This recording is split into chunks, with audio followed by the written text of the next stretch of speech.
não se sacrifique pelos sonhos do seu patrão. Cara, isso é uma parada que acontece com todo mundo, se você for reparar bem. Todos vocês já devem ter visto algum meme por aí de, porra, se tu trabalhar muito no fim do ano, seu patrão vai trocar de carro. E isso aconteceu comigo, sem zoeira.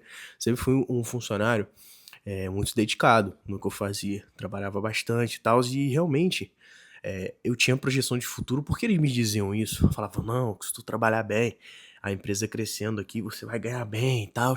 Então assim, pô, maravilhoso. Aí eu comecei a ver as coisas acontecendo. É, primeiro que eu fui descobrir muito depois que eu entrei ganhando muito menos que todo mundo. E eu fui ganhando aumento e eu achei que eu tava ganhando muito dinheiro de aumento. Mas na verdade isso não tava acontecendo. Eu tava empatando e tirando a diferença do salário que eu tinha em relação aos outros funcionários.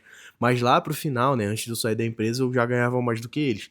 Então, tipo assim, grande parte dos aumentos que eu tinha ganhado foram correções do salário que estava defasado. Mas isso é assunto para outro vídeo. E aí, cara, eles me diziam isso, não, se você trabalhar, se você se esforçar, você vai conseguir ganhar mais e tal. Só que eu achava, rapaziada, de verdade, que isso ia dar certo, que eu ia chegar, sei lá, a ganhar 10 mil reais. Ingênuo demais, né? É, Aí eu fui vendo o tempo passar, eu me esforçava, eu vi eles cometerem erros, como atraso de material, esse tipo de coisa, e a gente corrigia, a gente trabalhava. Claro, recebia hora extra, tudo normal, mas se esforçava muito pela empresa, e eu fui vendo as coisas acontecerem. Pô, um ano a gente ia muito bem, caralho, ó, esse mês foi foda, a gente bateu meta, beleza, ganhamos uma bonificação, ganhamos. Mas ele foi lá e trocou de carro, e o meu salário se manteve igual. Beleza, dobra essa meta, próximo mês. Batemos a meta, ganhamos uma era pouco dinheiro, rapaziada. Era tipo assim, 50 reais. E aí, ele trocou de carro mais uma vez. Fez uma cozinha planejada. Viajou 2 vezes no mês. E eu tô aqui. Não, que se eu trabalhar, eu vou conquistar. Aí chegou uma hora, né? Que bateu, deu um estralo na minha cabeça. Assim como eu falei em outros vídeos, por exemplo, sobre o Leozinho. Que era um rapaz que trabalhava comigo. Eu olhei assim pra ele e falei, cara, eu conheço a história desse cara. Ele já me contou que se esforçou muito. Quem garante que não vai acontecer comigo a mesma coisa que aconteceu com ele? Porque ele era meio amargurado, assim, com a empresa mesmo. Ele era aquele funcionário que tacava o foda-se pra tudo, não fazia mais nada. Às vezes eu ficava puto com esse cara, mas depois eu fui entender que o cara tava certo. É... E resumindo, cara, foi isso. E esse cara não saiu de lá até hoje. E eu fiquei pensando, cara, qual foi o sentido de eu ter feito isso? Por que que trabalhar tanto para os outros fazia sentido na minha cabeça? Por que que eu achava que eu dependesse de outra pessoa? Porque eu achava que se eu me dedicasse muito trabalhando 12, 13 horas para a pessoa, eu ia ter um resultado desse. E hoje em dia eu me acho bobo por ter feito isso, porque uma hora você que tá aí do outro lado da tela, ou ou até mesmo qualquer um que assistir esse vídeo depois, você vai perceber isso, cara. Eventualmente você vai perceber que não importa o quanto você trabalhe, a única coisa que você vai ganhar é mais trabalho. Então, se for para você trabalhar para construir os sonhos dos outros, é melhor que você trabalhe muito para conquistar os seus sonhos. E aí existem diversas vias para isso. A internet foi o que eu escolhi. Você pode escolher o que você quiser. Eu só quero que com esse vídeo e com esse título você entenda que você não deve trabalhar pelos sonhos dos outros.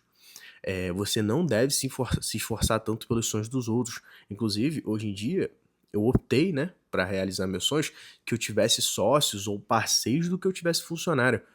Porque não dá para você esperar que um funcionário seu eh, tenha o mesmo empenho que você tem no trabalho. É, porque, cara, eu tenho uma perspectiva de, sei lá, ganhar 50, 60 mil. O cara que tá trabalhando para mim, ele vai ganhar R$ 1.000, não importa o que ele faça, ele só tem que fazer o mínimo. Então, qual é o incentivo para essa pessoa fazer mais? Qual é o incentivo para você que está nesse local que ganha R$ 1.000 fazer mais do que você é pago para fazer? Nenhum. Então não faça. A não ser que o cara te dê uma bonificação, que ele te chame para ser sócio, que você seja remunerado por desempenho. Porque senão, do contrário, você só está sendo burro. Você está dando as suas horas de vida para que outras pessoas se enriqueçam e não você. No final de tudo, senhores, dinheiro compra tempo. E você tá dando o seu tempo de vida para outra pessoa, para que ela construa os sonhos dela, para que ela viva os sonhos delas em troco de alguns centavos, de alguns reais por hora. Pouquíssimo dinheiro, né, na maioria das vezes, vamos falar a verdade, que acho que, sei lá, menos de R$ 3.000 eu acho que não compensa você trabalhar para ninguém. Não sei, depende do que você faça. Mas, entende? Como R$ 3.000 ainda é muito acima do que as pessoas normais hoje ganham, e você, ainda assim, eu acharia que não compensa, mano. Você consegue fazer outras coisas para ganhar esse dinheiro. É só uma questão de tentativa, tempo fazendo as paradas. Ó o fantasma aí, rapaziada. Cara, eu tô sozinho em casa, hein? Que isso. É. Bom, no mais é isso, senhores. De verdade, escutem isso que eu tenho a dizer pra vocês hoje, que é uma das coisas mais importantes, foi uma das coisas mais importantes pra mim, que foi entender que trabalhar pelo sonho do meu patrão era pura burrice e que eu tinha que trabalhar pelo meu. Eu nunca me importei de trabalhar muito. Só que eu entendi, e depois de um tempo, eu entendi que se eu trabalhasse muito pra mim, faria mais sentido. Eu sei que pra vocês pode me parecer óbvio eu falar isso hoje, mas eu realmente acreditei que se eu trabalhasse muito pra outra pessoa, eu ia colher enormes louros assim na vida, ia talvez ficar rico, a empresa ia ficar multimilionária e eu ia ficar milionário também, ia ganhar dinheiro pra cacete sendo um funcionário, coisa que nunca aconteceu. Inclusive eu saí de lá já faz mais de 2 anos, 2 anos, e nada aconteceu. Então, se dedique única e exclusivamente ao seu sonho, que é o que você também pode controlar. Eu não controlei as barbaridades que aconteciam na empresa porque eu não era patrão de ninguém. Eu posso controlar o que acontece na minha vida. E se eu falhar fazendo isso, beleza, eu falhei com o meu dinheiro no meu empreendimento. Não foi outra pessoa falhou e eu me fudi por consequência disso. Eu ainda tenho o que fazer para resolver. Eu posso ver onde eu tô errando, melhorar. No caso deles, eu não podia fazer nada. Então, sempre trabalhar pelo seu sonho, trabalhar para você e não para os outros, vai fazer mais sentido, beleza?